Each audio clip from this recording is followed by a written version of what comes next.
Ciao a tutti, sono Hiro. Oggi vi presento come preparare cotoletta di pollo al forno. Avete mai visto la mia video ricetta di tonkatsu?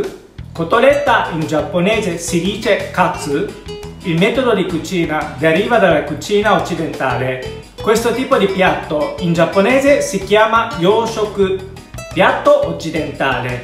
Avevo fatto una piccola spiegazione nel mio video. Allego il link qui sotto. Se vi interessa guardatelo. Torniamo alla ricetta di oggi. La cotoletta di solito si frigge nell'olio. Per fare la frittura in casa bisogna usare tanto olio. Poi dopo sistemare l'olio usato è un po' problematico. Oggi usiamo un petto di pollo, impaniamo e cuociamo al forno. Vi presento alcuni trucchi per rendere il pollo morbido e creare l'impanatura croccante al forno. Siete pronti? Cominciamo a preparare!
Detta!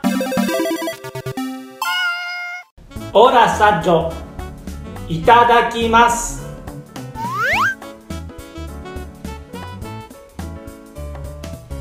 Pollo è morbido grazie alla marinatura. e la maionese fa il suo effetto nella impanatura. La cotoletta decisamente più leggera rispetto a quella fritta. Ho tagliato il pollo a bocconcini, ma se preferite potete tagliare a fette sottili. Servite con questa salsa alla giapponese che ho preparato, oppure semplicemente con delle fette di limone. Provate la mia ricetta di cotoletta di pollo al forno. Se vi è piaciuto questo video mettete mi piace e iscrivetevi per altre ricette. Ci vediamo alla prossima! Mattane!